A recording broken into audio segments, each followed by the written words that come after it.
to the Y on Earth Community's Stewardship and Sustainability podcast series. Today we have the opportunity to visit with farmer and expert educator Pat Frazier. Hi Pat. Hi. It's great to visit with you today. Yeah, it's good that you made it over. We did. We had a beautiful drive through the mountains to get here. Sweet. Pat Frazier has been a biodynamic farmer for over 20 years.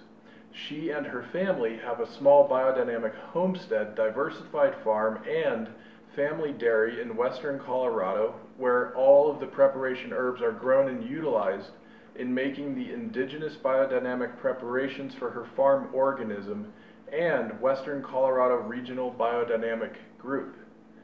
Permaculture design is another of her passions, and its marriage with biodynamics is included in her 2-week residential permaculture certification in the summers. Pat is a passionate cultivator of the biodynamic agriculture movement, speaking nationally and regionally at major biodynamic conferences and advising on three national organizations.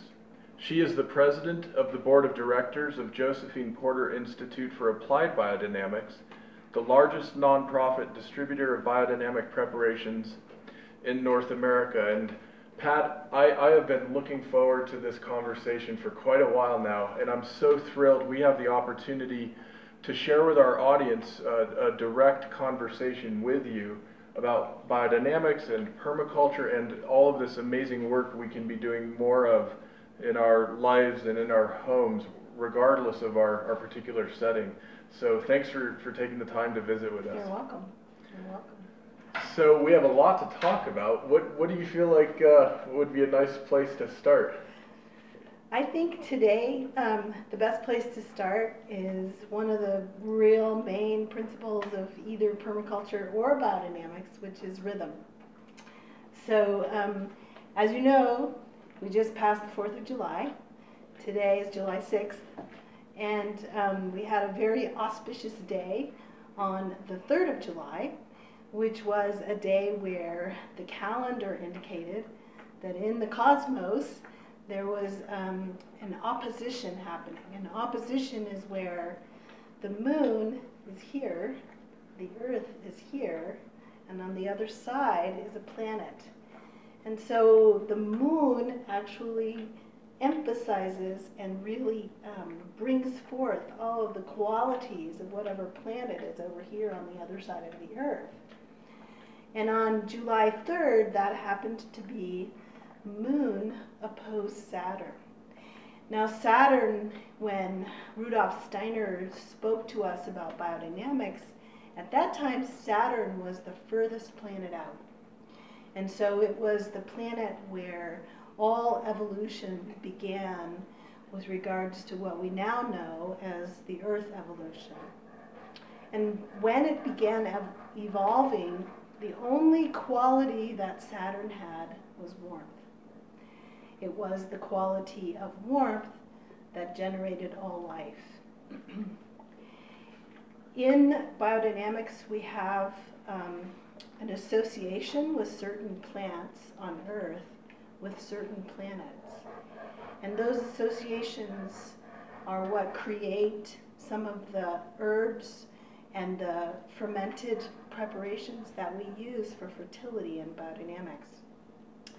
In July, usually at about this time in July, one of the plants that is associated with Saturn is in full bloom. And so on July 3rd, not only was that plant in full bloom, but that plant's associated planet, Saturn, was emphasized by the moon.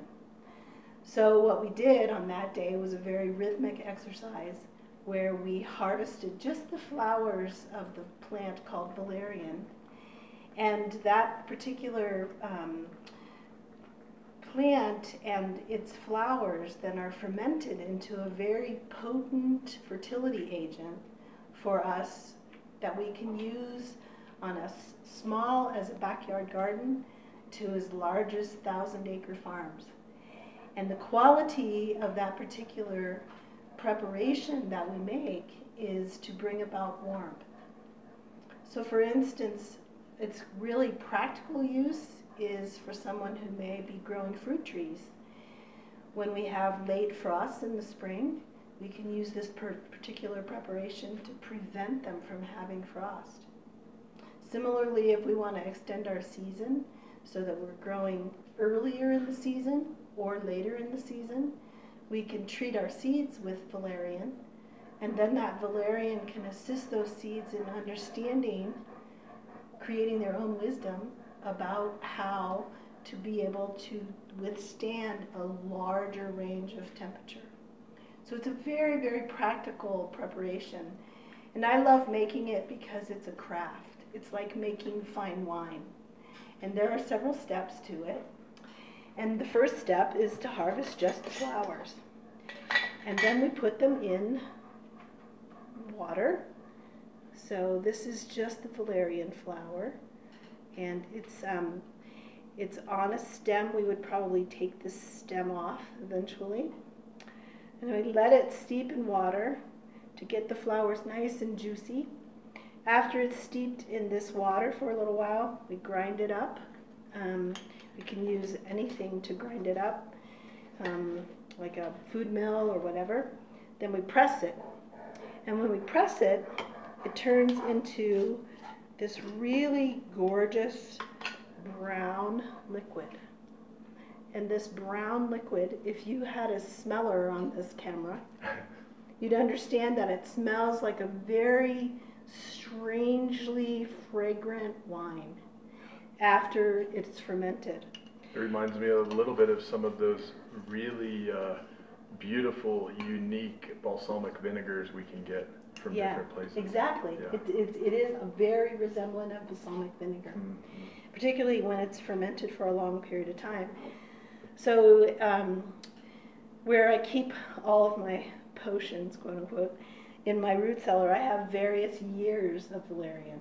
This is my favorite. This was 2013. And this is actually how it's made. So once the juice is pressed out, it goes into one of these little fermenting chambers, which has just a bit of water in here so that it can anaerobically ferment. So this is last year's valerian. And so the rhythm in biodynamics is extremely important, and it keeps us grounded on the earth. It keeps us grounded on the earth and its relationship to the cosmos. So in the summertime, when things are out and blooming and growing, there are many, many, many rhythms that have little pulsations in time. In the course of the year, there are also many rhythms, but they sometimes stretch out. That, of course, we know as the seasons. But during the summertime, certain plants that we're using for our fertility here in biodynamics are in bloom, and it's the day to harvest them, and that's what you do on that particular day. And it keeps you in touch, it keeps you grounded, so that you understand your relationship to the cosmos, and it keeps you in a sense of relationship that keeps you mindful of what it is that we're doing here on Earth. So that was just a little aside that I wanted to share with you, valerian. One of the principles that's really important in biodynamics is on-farm fertility, or in your garden fertility. In other words, it's really not necessary for us to, supply our gardens with things that come from a bag. We can actually make our own fertility in our gardens, and make our own fertility within the organism that is our garden or our farm. And it's very simple to do, and that's what I really love about teaching biodynamics, is teaching that self-sufficiency that we can have as gardeners and farmers. One of the things, Pat, that I know you and I have talked about a few times together that excites me almost beyond words is the potency and the empowerment this gives us as people. And this doesn't require of us to go back to the land necessarily. It doesn't mean we have to, every one of us, become a farmer in our own perhaps suburban neighborhood. Even if we're in an urban setting and we have a shared community gardens down the street, there is so much we can be doing to empower ourselves with this fertility, with soil building, And I'm just struck that we have right at our fingertips an extraordinarily potent tool when it comes to the biodynamic work. And I know this is a big part of your teaching and the work you're doing year by year, getting more and more folks engaged in that practice. Right, and I think the other piece that's starting to be coined more and more and more about our work on the land is that, you know, we're regenerating. We're not just sustaining, we're regenerating. And there are many regenerative practices that whose aim is to build soil. The plants are secondary. The soil is really what we're doing and what we're working with. And that's why I really feel strongly about some of the new thought things that are coming out in regenerative agriculture around combining disciplines. So we've started to coin a term, Permadynamics, and have taught our first workshop in that particular discipline just this spring in Virginia. And a lot of people are starting to understand that there's no dogma here about these disciplines.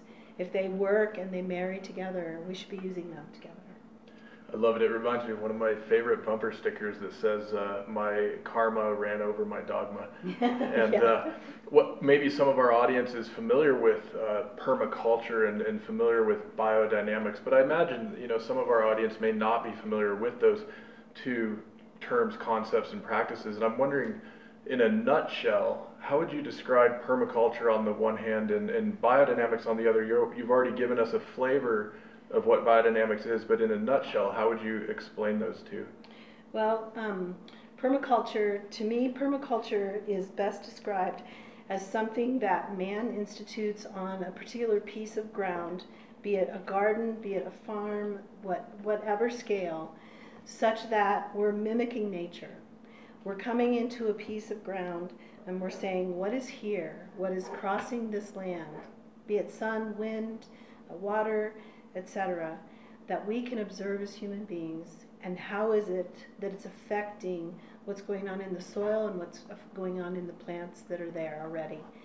Once we discover that kind of really deep observation on any piece of land, from a backyard garden to a rooftop garden to thousands of acres of farmland, we then become way more educated stewards about how to manage that land in its best form. How can it manage itself in its best form with our guidance, such that we're just lightly stewarding it.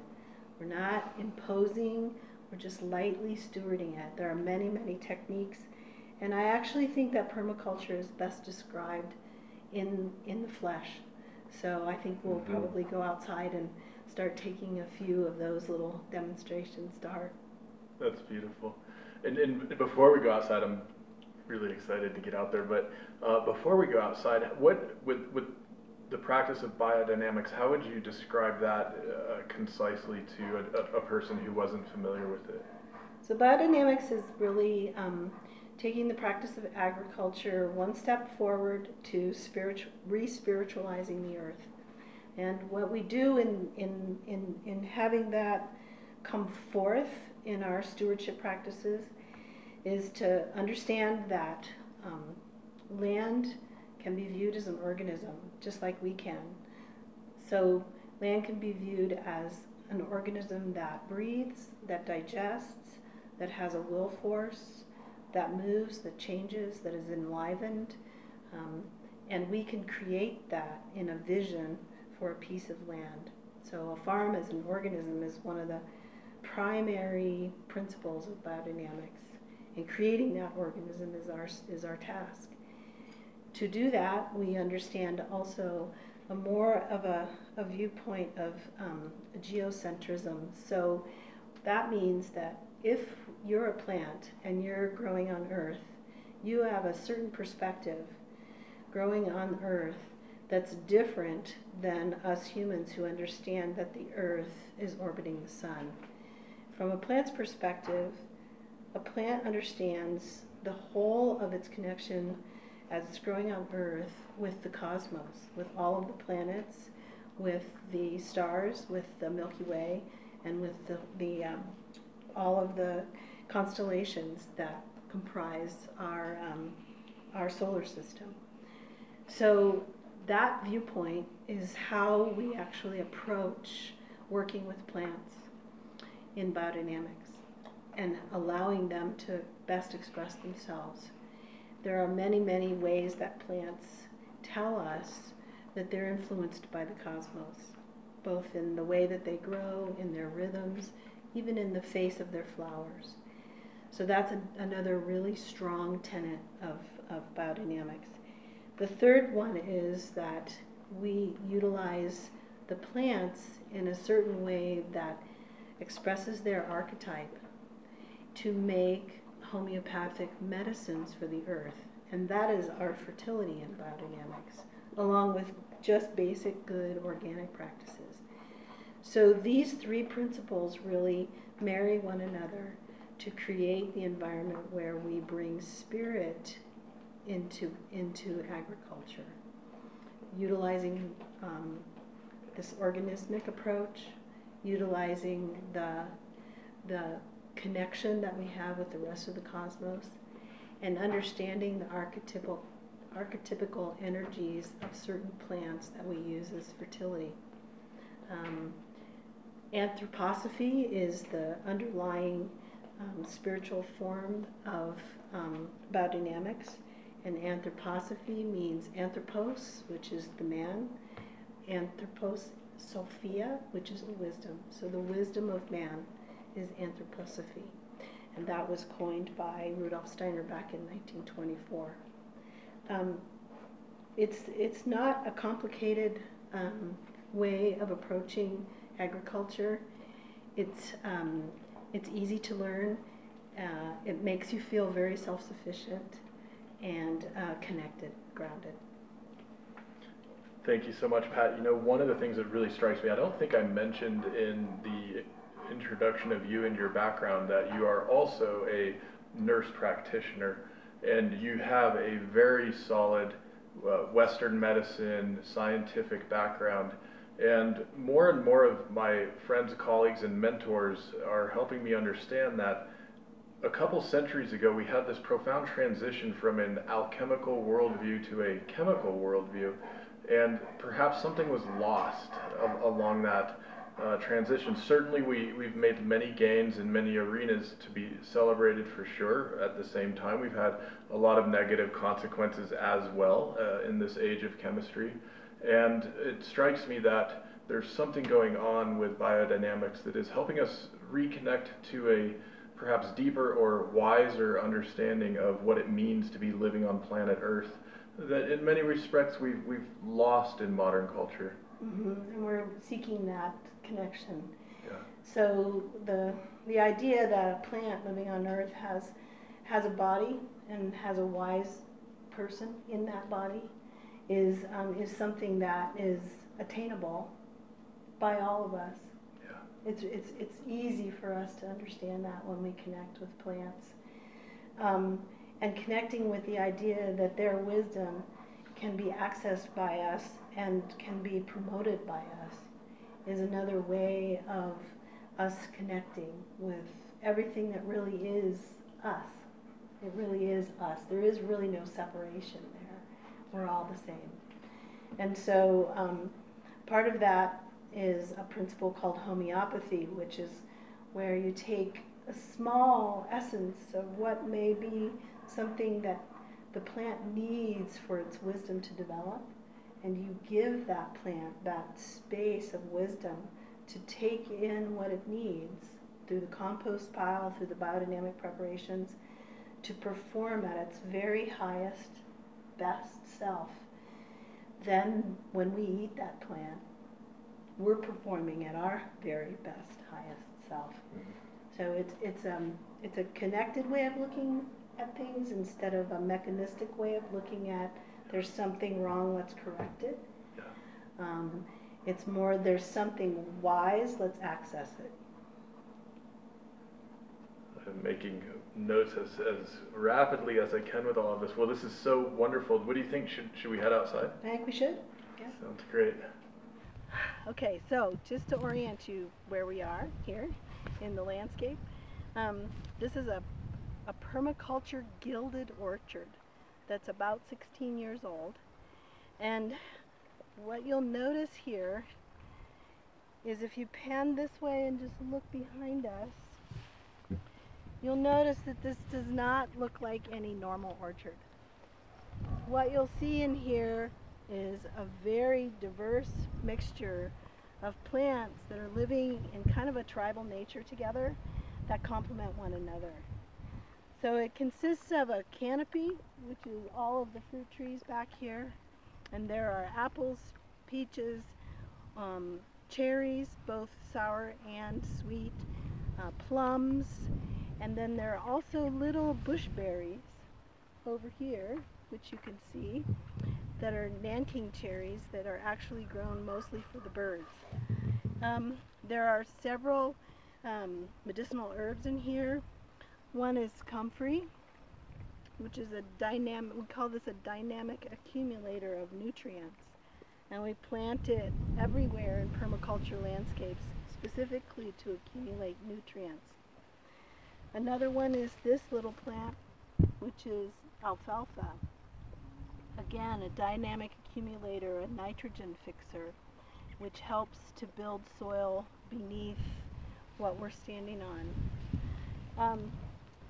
Further down in the orchard, there are some other plants that are also nitrogen fixers, both shrubs as well as ground cover. What we're standing in right here is what's called a swale.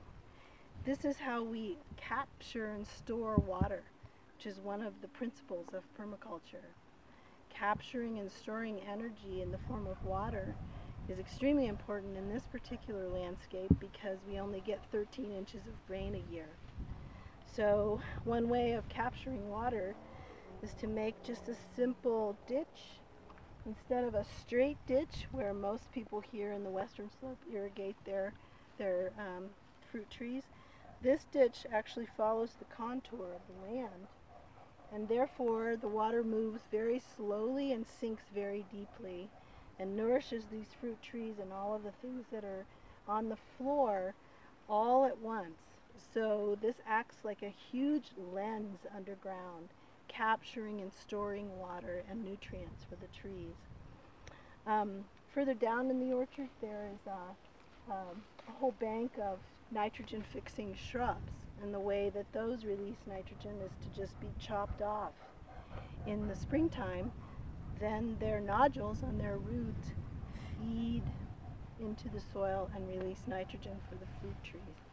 So this is just a very graphic example of how permaculture works to build soil. It works by not disturbing the soil as much as possible and by keeping things permanent and as much as permanent as possible, so as many perennials as possible.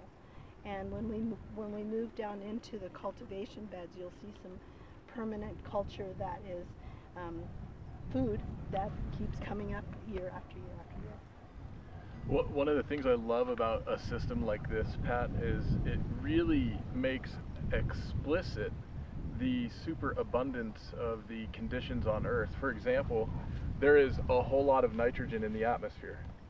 Right, it's a very abundant element in our atmosphere, and to have plants right here in this place pulling it down and getting it into the soil, you don't need to bring in an artificial nitrogen-based fertilizer. No. Right, which is of course a multi-billion-dollar industry, and you know we've made certain decisions over the course of the last several decades for a variety of reasons, but we have an opportunity to return our agriculture back to something that's in closer rhythm with nature's cycles and is taking, you could say, better advantage of the natural abundance of this place. Right, and you can imagine how much carbon is being sequestered here. Yeah. We never turn this over. We might graze it, just so that it would regenerate a little bit, but that's about the only turnover that happens here. Might mow it down a little bit. Sure. But mostly I spend time in my hammock watching it grow. I love it. Okay. All right. We'll walk through the orchard this way. Okay. Take you on a little tour by the camera and end up in the perennial beds. Excellent.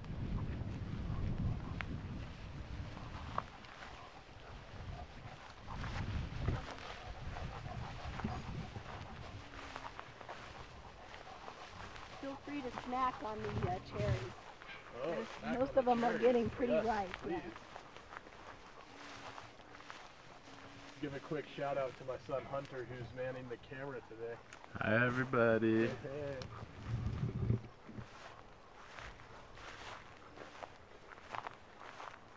Oh, those are delicious, Pat.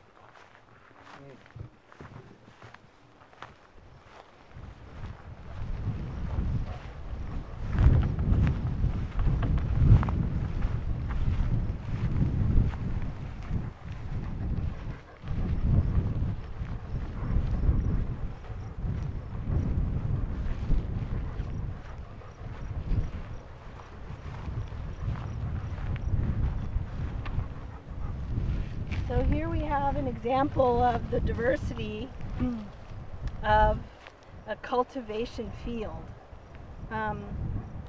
What we're standing on here is a cover crop of rye, which was about this tall about a week ago, and we mowed it off, and we just are leaving it like this to decompose a little bit into the soil. After it decomposes a little bit, we'll rough up the soil just a teeny bit, and then we'll grow another cover crop in it. And then this soil will be prepared for food next year.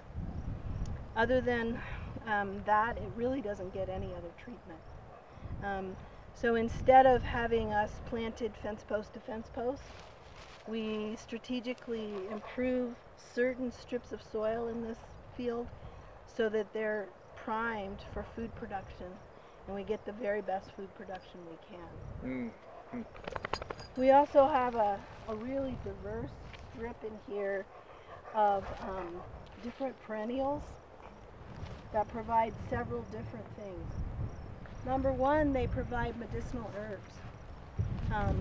This is St. John's wort here, almost coming into bloom. This is the valerian we spoke about. Further over here is yarrow, which is a very diverse medicinal herb. There's a bunch down in here too.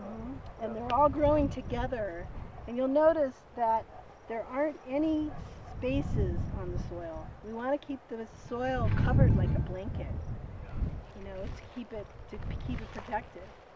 And if you continually agitate the soil with tillers and machines and things like that, then it never has a chance to make the glue that pulls everything together that nourishes the roots of the plants. So we keep everything covered as much as possible. In this particular bed, you will walk through and find butterflies, ladybugs, parasitic wasps, honeybees, fragrant flowers, things that you can enjoy all the time.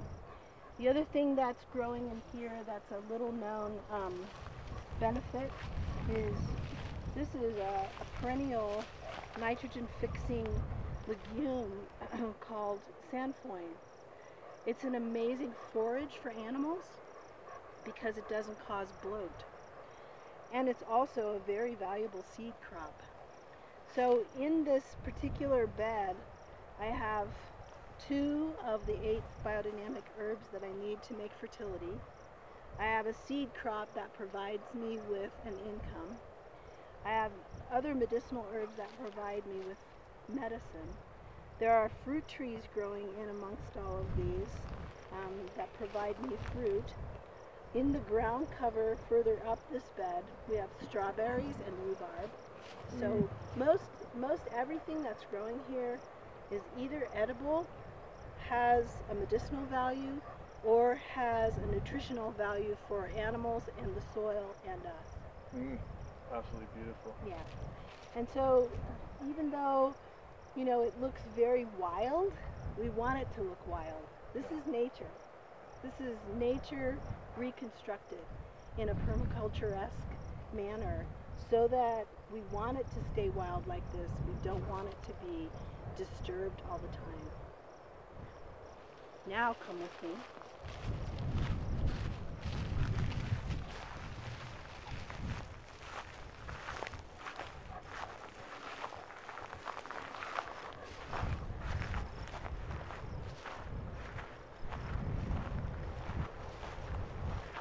Now this side of the production bed is where we actually are growing food for production this year. Again, you don't see any bare ground. I don't mind that the weeds are here. They don't take up too much nutrient. In fact, they actually mine up nutrients for the plants. In the midst of it, you see this long hedgerow. This long hedgerow has all berries, cherries, currants, raspberries, all kinds of things in here for us to eat. And so it also pulls in diversity. It pulls in birds, it pulls in insects, it acts as a water lens, captures water. All through in here, this is cover crop that will also then be turned over. Have potatoes, peas, garlic, onions, greens, etc., and then another hedgerow. So these hedgerows are really important in permaculture because they do something in the landscape to create a block for the wind, which we can feel right now. Yep. And these hedgerows have diversity in them, as well as the windbreak that allows the landscape to settle a little bit. Instead of being whoosh across it, it settles. It's just a little bit gentler, sweeter, nicer than it would be if this were just the meadow that it was when we first moved here. And then right below your feet where you're standing, this is a trial in here that I'm doing for Rocky Mountain Seed Alliance, where I'm growing several different kinds of heritage wheat, sorghum, corn, sunflowers, beans, all to see how well they do here. So that if they do well, then we know that this will be a good thing to breed seeds that are adapted to this particular climate here. Yep. And the only treatment that this field receives is the biodynamic preparations for fertility. Okay. Yeah. That's amazing. Yeah. There's a theme running through all of this of the local knowledge and relationships that emerge even in the plants themselves. Right. Right? It's not a one-size-fits-all kind of solution across an entire state or continent or even region. Right.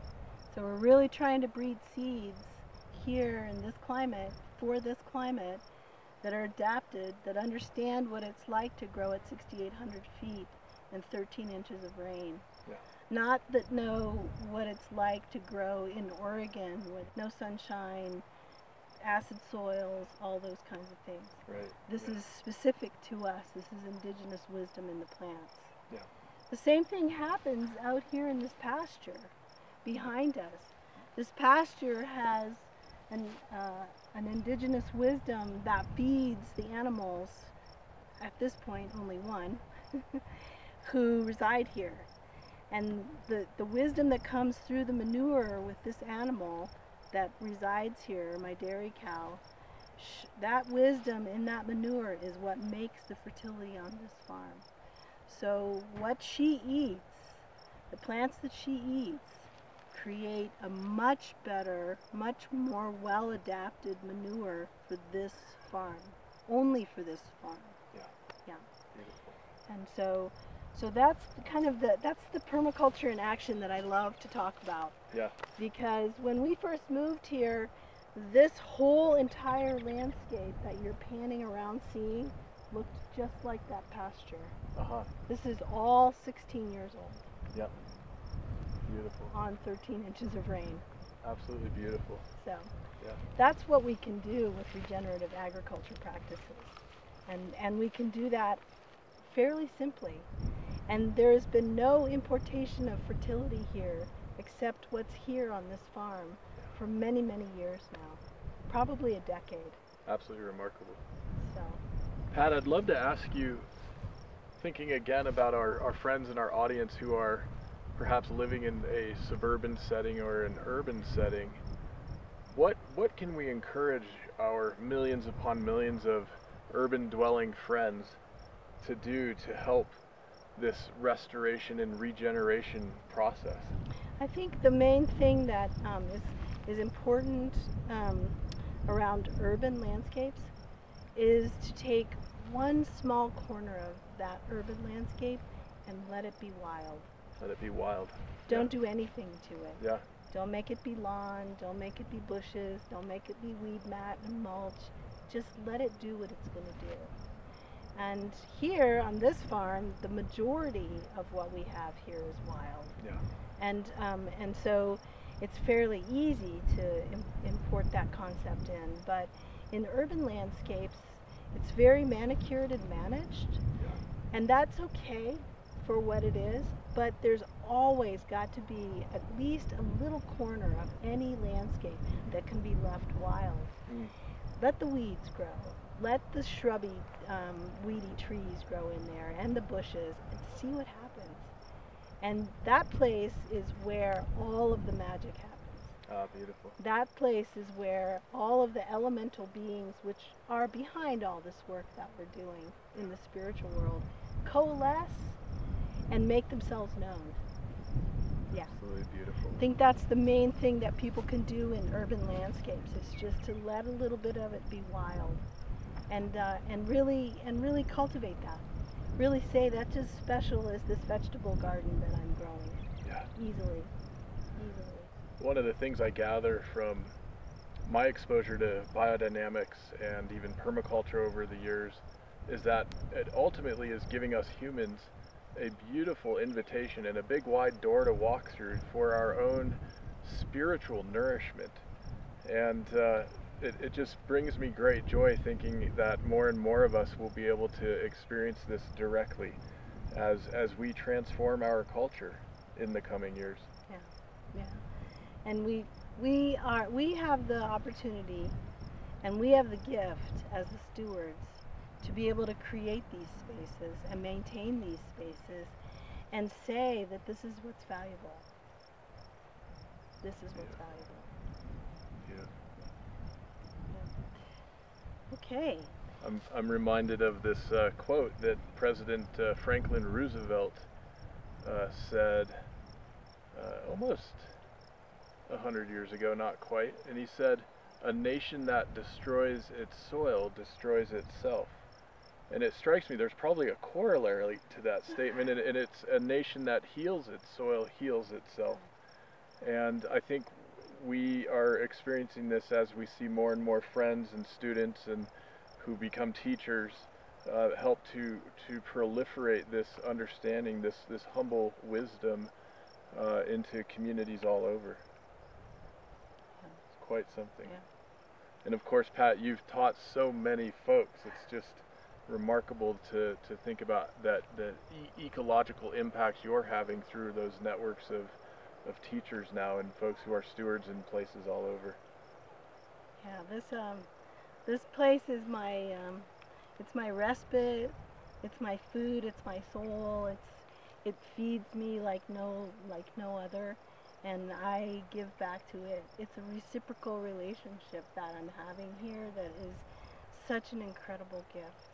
And every day I have a prayer for this place that I say to it very often on a pretty regular basis. That is, I will always love you, I will never hurt you, and I will never leave you. Oh, that's so beautiful. And that's kind of how we live together here. Yes. Well, let me take the opportunity to just remind our audience that this is the Y on Earth Community's Stewardship and Sustainability podcast series. And right now we are visiting with Pat Frazier at her Peace and Plenty farm on the west slope of Colorado. And want to make sure to give a shout out to some of the sponsors who are making this podcast series possible. That includes Waylay Waters, Patagonia, Earth Coast Productions, the Association of Waldorf Schools of North America, the Lidge Family Foundation, Purium, and Equal Exchange. And want to also invite our audience to get involved and help support this effort yourselves. We now have a monthly giving program and are inviting folks to make a contribution at any level that works well for you. Also, one of the benefits of being a listener, is that you can get free downloads of all of our electronic products, ebooks and audiobooks. Just go to whyonearth.org and use the code EarthDay, which works every day, to get your free downloads. And you can also, at whyonearth.org, go to the support section if you'd like to join the monthly giving program. And I want to be sure to mention too that for those of you who would like to learn more about biodynamics and about the work Pat is doing, you can get more information at jpibiodynamics.org. And that's the letter J, letter P, letter I, biodynamics.org. And we'll put that in the show notes for you as well. Pat, my notes are full up here, and it's just, it's so wonderful knowing that because of your experience and expertise as a teacher, you're able to convey so much information in a relatively short period of time. And to be able to not only go into biodynamics, but also permaculture and how these two really work together and become an incredible synergy together. My goodness, what a gift. Thanks for sharing that with us today. You're welcome. You're very welcome. My pleasure, of course. Well, and I'm wondering, before we sign off, is there anything else you'd like to share with our audience in general? Well, I think the thing that I alluded to when we first started the podcast was to not be afraid to marry these concepts together. To be able to understand when something feels right around agriculture, gardening, it usually feels right because we're doing no harm. It usually feels right because something is drawing you into the garden that catches your eye. It's a smell, it's a feeling, it's just an ambiance that says something's different here. And I think that marriage of these regenerative practices where we're truly creating something because we know it's right for the soil, and truly making fertility because we know we can do that ourselves, that marriage together is something that just feels right. I tell my kids every now and then, you know, if I check out here in a little while, it's okay because I've done right with the earth. I've done right with the earth. I've done all I can to take care of her. And I think keeping that still small voice in the back of our heads of not doing harm can just possibly turn us over to the next evolutionary step that we have here on the planet, to regenerating the planet. Hopefully somebody will come and visit us here. She's being pretty shy, but... So this is Diamond. Diamond is the large, very lumbering, very gentle, wise presence of fertility here on the farm. This is my dairy cow. She's about 3.5, almost 4 years old now, and lingering over in the shadows, and hopefully she'll come over and visit us, is her brand new heifer calf of about 3 weeks now. That's Sweet Pea. And these guys run the fertility of the farm. She provides us with the highest quality protein we have on the farm. Milk, cheese, butter, ice cream, sour cream, all kinds of different kinds of cheeses. Depending on what sex of calf she has, if she has male calves, we slaughter those at about 2 years for meat. And in the meantime, we get all of her great fertility here.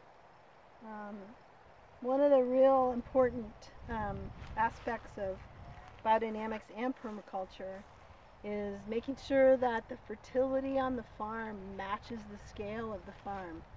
So like if you're in the city and you have a backyard garden, the fertility that you can create there might be a chicken or a duck. You know, and that might be the exact scale that you need.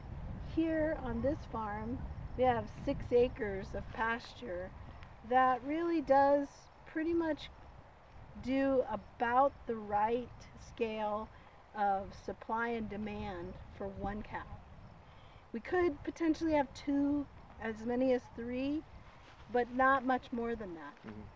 And so that means that all the grass that's growing here is what she needs for her life for almost the entire year. So we rotate her back and forth on these pastures so that we can hay them sometimes, and we can keep the grass back so that she has fresh pasture all year, so that we wean the calf to the pasture when we finally get to a really heavy milking cycle. And then her fertility in the form of manure goes into the compost pile and recirculates back onto the farm. You know, some of our audience may not really be as familiar with this notion of regenerative agriculture and what this means in terms of ruminant manure going into the soil building process, and perhaps you could describe that for folks. So the ruminant manure is a very different kind of manure because it goes through 4 stomachs. And as it goes through 4 stomachs, the cow regurgitates the manure in the form of cud, and that first digestion, second digestion, third and fourth digestion are what finally culminates in cow manure. Each time that cud is generated into a new stomach, all of the stomachs of a cow are made up of the shapes of nature. So one cow's stomach is a waterfall, another cow's stomach is a honeycomb, another cow's stomach is a kind of a fur, a pillared interior that's kind of like the interior of our gastrointestinal tract with lots of little pili. And those shapes in nature are replicated, touching all of that plant material. And that plant material and the interior of the cow's stomach are communicating intelligence back and forth. All the while, when the cow is ruminating, that's why we call it ruminating. They're actually meditating when they're out on pasture. And a form of that meditation has to do with the fact that most biodynamic cows keep their horns. Their horns actually are a really important organ for them to be able to communicate with the earth. And so to take a cow's horn off dulls the animal, but we keep them on because we want them to have that intelligence. So that ruminating process with the manure, and as it comes back on the ground, signals when it comes back on the ground a certain rhythm within that manure. Spring manure is different than winter manure, has a different quality because in winter we don't have all of this. We have hay. And so the quality of a manure of a ruminant animal is something that's wholly different than an animal who has 1 stomach or 2 stomachs. And that's why we use the cow. They're very meditative. They're like an organ of digestion on legs, really. That's really what they are. They're just gigantic organs of digestion moving through the landscape and meditating the landscape as they eat it. In the meantime, they produce this amazing, besides the manure, this amazing quality in milk. Yeah. Milk is one of the best fertilizers that you can put on the ground. In fact, when I stir biodynamic preparations, I often stir them in milk, her milk, so that intelligence that's coming onto the land can come in very different forms, milk being one. It's also alive. We don't homogenize or pasteurize the milk. We eat it raw. We make all the yogurts and cheeses and butter and everything out of it raw. The only thing that we do with the milk to heat it or change it in any way is when we make yogurt, we displace the normal bacteria in the milk and replace it with a new bacteria that we specifically culture to make yogurt. But fresh cheeses are, it's one of the, we eat like kings. We work a lot, but we eat like kings on this farm. Well, there's this theme running through all of this too, of the microbiome doing its work in the cow's stomachs, in the soil, the living critters and the live milk, the culture of the milk.